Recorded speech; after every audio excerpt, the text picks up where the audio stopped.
আসসালামু আলাইকুম ওয়া রাহমাতুল্লাহি ওয়া বারাকাতুহু নাহমাদুহু ওয়া নুসাল্লি আলা রাসূলিহিল কারীম আউযু বিল্লাহি মিনাশ শাইতানির রাজীম বিসমিল্লাহির রাহমানির রাহিম ইন্নাল্লাযীনা আমানু ওয়া আমিলুস সালিহাত কানাত লাহুম জান্নাতুল ফিরদাউসি নুজুলা সাদাকাল্লাহুল মাওলানাল আযীম ওয়া সাদাকা রাসূলুহুন নবিয়্যুল কারীম। সুপ্রিয় দর্শক মণ্ডলী, মহান আল্লাহ তাআলা ইসলাম ধর্মকে পরিপূর্ণ ধর্ম হিসাবে পবিত্র আয়াতে ঘোষণা দিয়েছেন।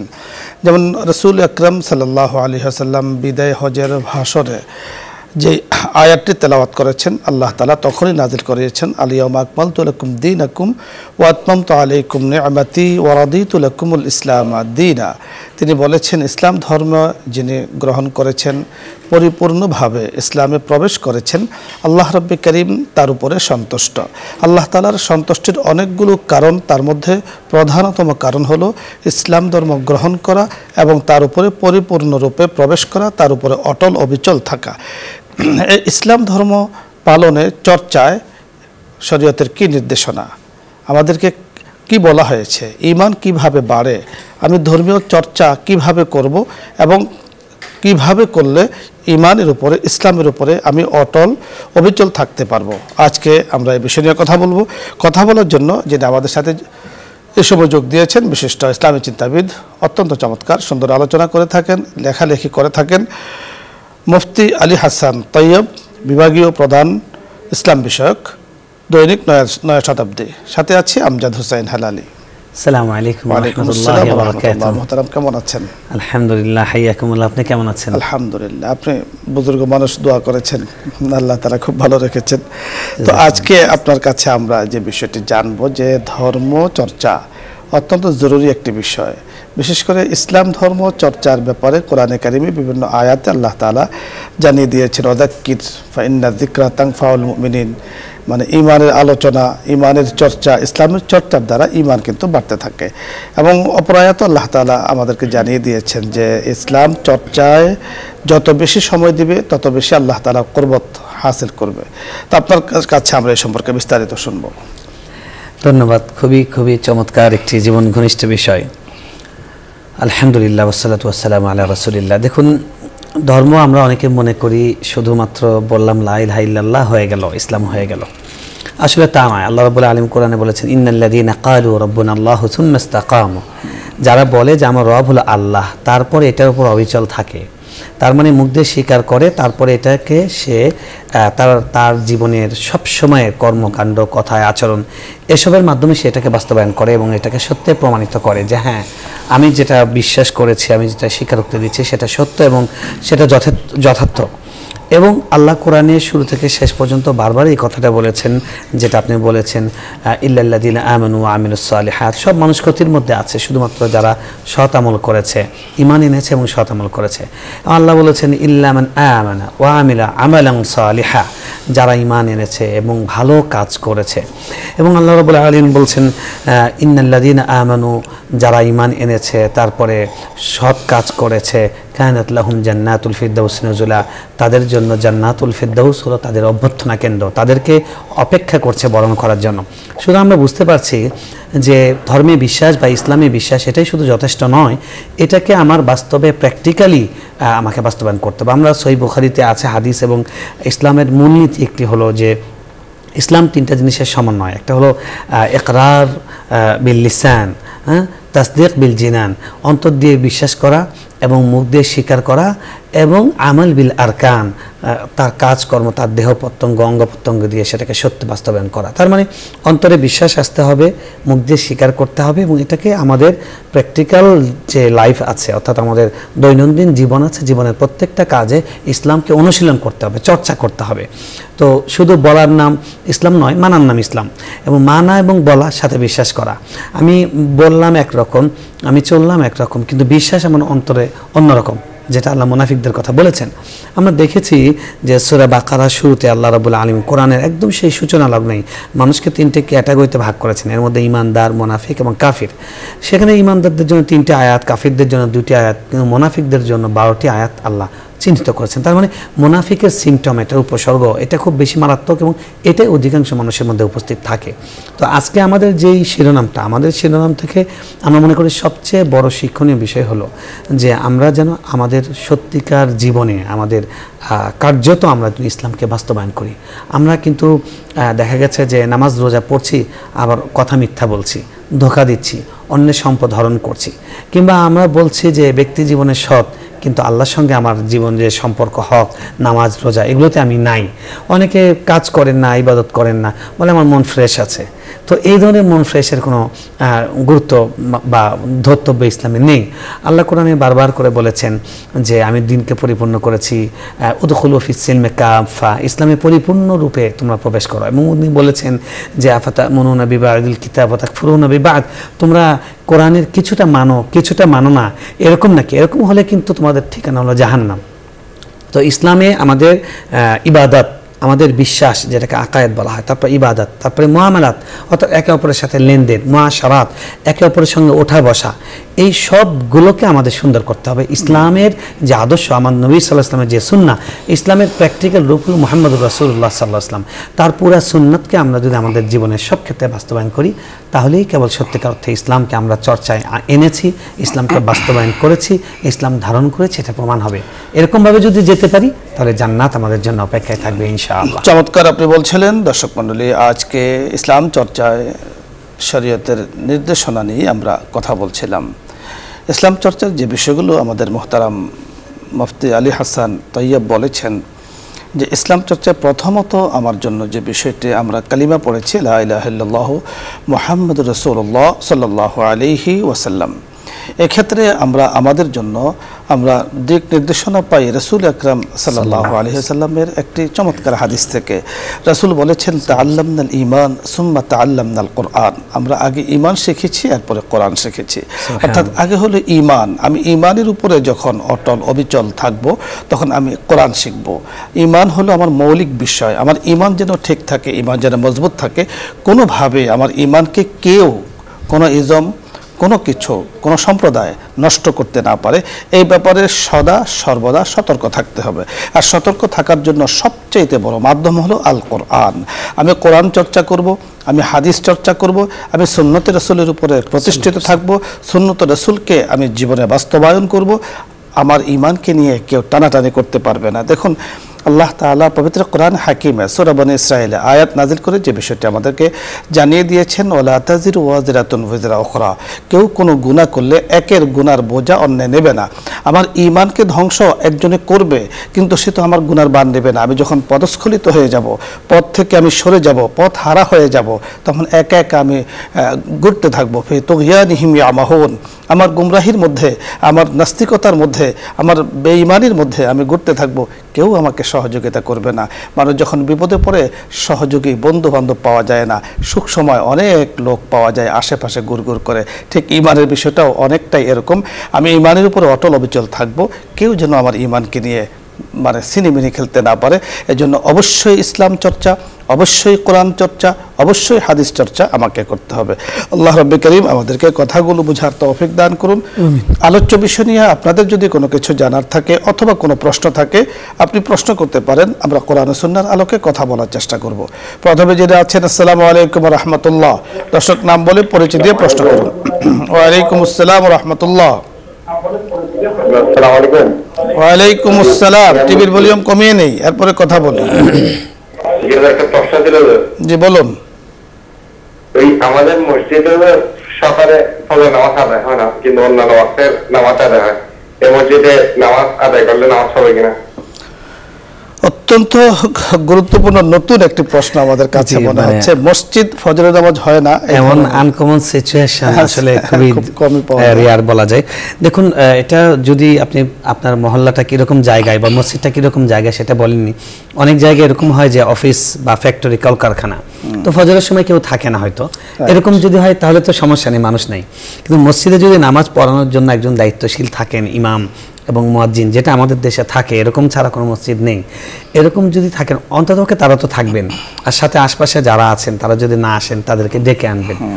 নামাজ এমনি হবে, এরকম মসজিদে যে এক নামাজ হয় না, আল্লাহ সারা দুনিয়ায় মানে জয়লাত লিয়াল আরদু মসজিদা, পুরো দুনিয়া আমাদের জন্য মসজিদ, নামাজ হবে, কিন্তু এরকম হওয়াটা দুঃখজনক, অত্যন্ত দুঃখজনক। তবে দুটো বিষয়, একটি হলো মসজিদ আর একটা হলো নামাজ ঘর। মসজিদে বিভিন্ন অফিস আদালতে যে এগুলো আছে সেগুলোকে নামাজ ঘর বলা হয়। তো নামাজ ঘরে যদি যতক্ষণ অফিস থাকে, লোকজন থাকে, ততক্ষণ নামাজ হয়।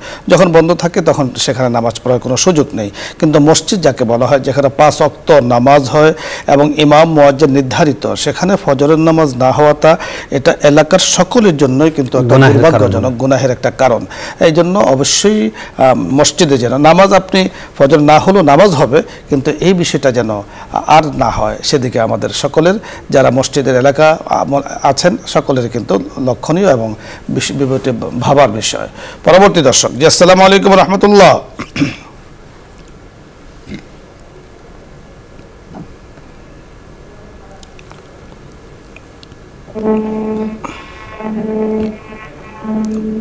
জি জি, পরের দর্শক।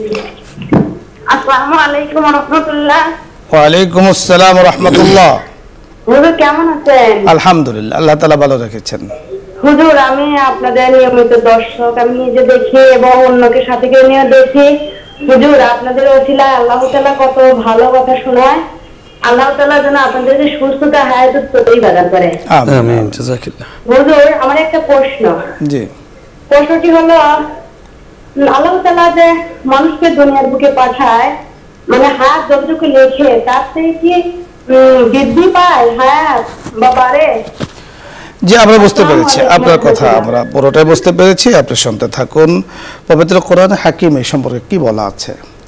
যে দেখুন, প্রথম কথা হলো আল্লাহ রাব্বুল আলামিন সম্পর্কে রাসূল সাল্লাল্লাহু আলাইহি ওয়াসাল্লাম বলে দিয়েছেন যে জাফাল কালাম রুফিআতিল আকলাম, কলম লেখা হয়ে গেছে, কলম তুলে নেওয়া হচ্ছে, অর্থাৎ তাকদীর এটা কংক্রিট, এটা হয়ে গেছে।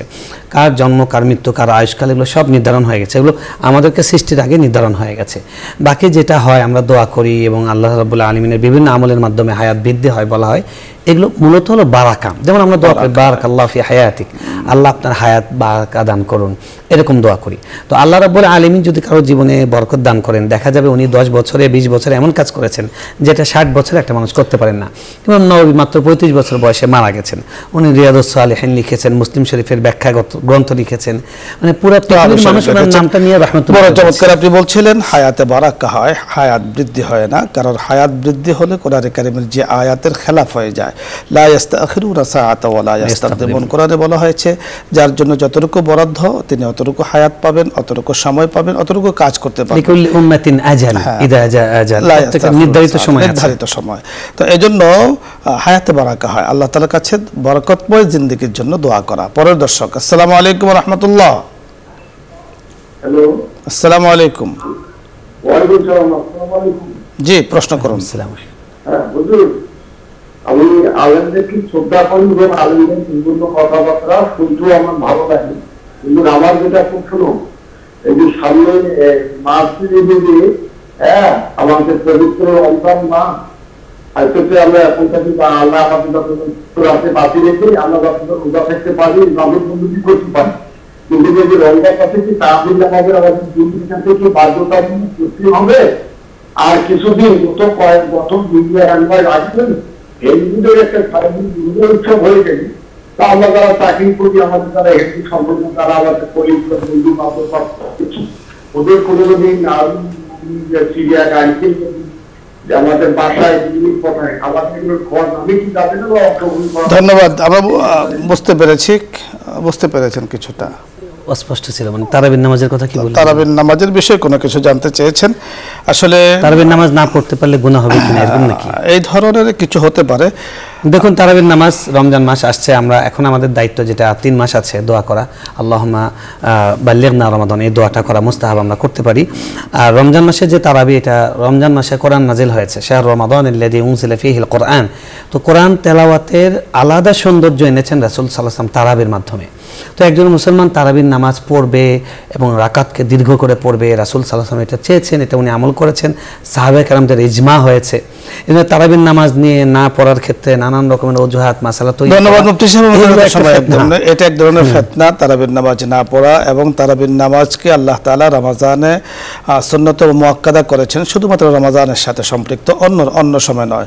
এজন্য তারাবির নামাজকে পড়া কোনো অজুহাত দেখিয়ে তারাবির থেকে দূরে থাকা, আজকে খারাপ লাগছে অথবা চাকরি আছে অথবা ঘরের সমস্যা, এগুলোকে আপনি আল্লাহ তাআলার কাছে সাহায্য চান, সাহায্য করবেন আল্লাহ তাআলা, যার কারণে আপনি ঘরে বসে থাকবেন, ওই সমস্যাগুলো আল্লাহ তাআলা হল করে দিবেন, তারাবির ব্যবস্থা করে দিবেন। কিন্তু আপনাকে আমাকে সিদ্ধান্ত নিতে হবে।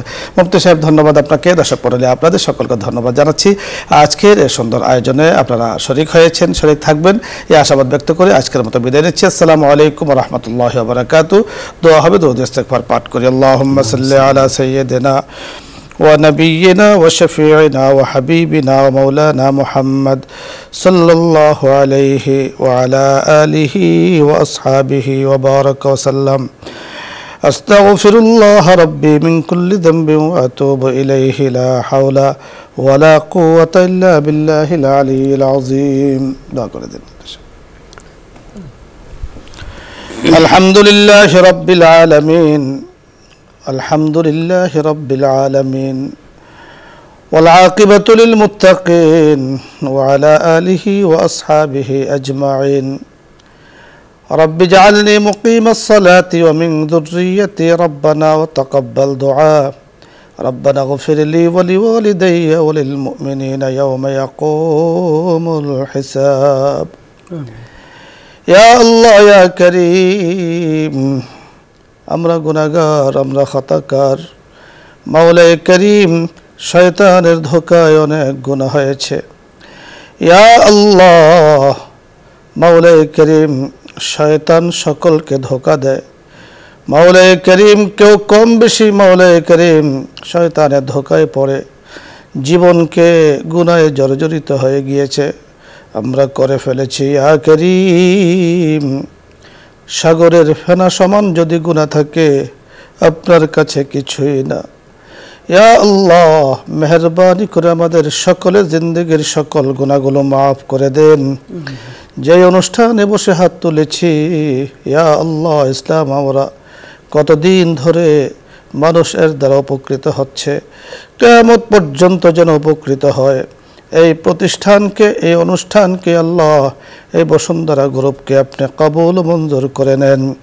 ইয়া আল্লাহ, দেশ ও জাতির মাওলায়ে করিম ইসলামের আরো বেশি করে খেদমত করার তৌফিক দান করেন। ইয়া আল্লাহ, নজরানা হাদিয়া আপনার কাছে আমরা পেশ করছি। মাওলায়ে করিম, মেহেরবানি করে আপনি কবুল মঞ্জুর করে নেন। সালাত ও সালাম আমাদের সকলের পক্ষ থেকে রওজার ধারে পৌঁছে দেন।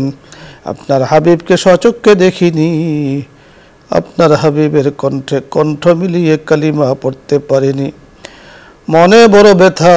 মাওলায়ে করিম, ইয়া আল্লাহ, সচক্ষে যদি দেখতাম, ইয়া আল্লাহ, আপনার হাবিবের সরাসরি কথা শুনতাম, আমরা সাহাবীর মর্যাদা পেতাম। ইয়া আল্লাহ, আপনার ফয়সালা আমাদেরকে অনেক পরে পাঠিয়েছেন। অন্তত জীবনে বারবার স্বপ্নে হলেও আপনার হাবিবকে দেখার ইয়া আল্লাহ আপনি ফয়সালা করে দেন। মেহেরবানি করে জীবনে বারবার রওজা মুবারকে যাওয়ার তৌফিক দান করেন। গরিবম ইয়া রাসূলুল্লাহ, গরিবম लेकिन तो गुलाम है खुद नसीबम। साहिल से लगा दे मुझे अश्कों का सफीना, मिलता नहीं है लेकिन को कभी खून फसीना। या अल्लाह या करीम, मौलाए करीम, আমাদের দেশের জন্য মেহেরবানি করে খায়র বারাকার ফয়সালা করে দেন। আসমানি জমিনি বালা মুসিবত থেকে হেফাজত করেন। ইয়া আল্লাহ, বসুন্ধরা গ্রুপের সম্মানিত চেয়ারম্যান মহোদয়, মাওলাই করিম পরিবারের সদস্যবৃন্দ যারা আছেন, ইয়া আল্লাহ, ইসলাম আমরা নিউজ 24-এর পরিবারের সদস্যবৃন্দ যারা আছেন, আমাদের দেশের মুসলিম ভাই যারা আছেন, তামাম জাহানের উম্মতে মুসলিমা যারা আছেন, মেহেরবানি করে সকলের জন্য খায়র ও কল্যাণের ফয়সালা করে দেন। আসমানি জমিনি বালা মুসিবত থেকে হেফাজত করেন। বর্ধনশীল রিজিক আপনি দান করেন, বরকতময় জীবন আপনি দান করেন। ইয়া আল্লাহ, যেই সময় চলে যাব দুনিয়ার মায়া ছেড়ে ওই সময় আমাদের জবানে কালিমায়ে তাইয়্যিবা এভাবে চালু করে দিয়েন, লা ইলাহা ইল্লাল্লাহু মুহাম্মাদুর রাসূলুল্লাহ।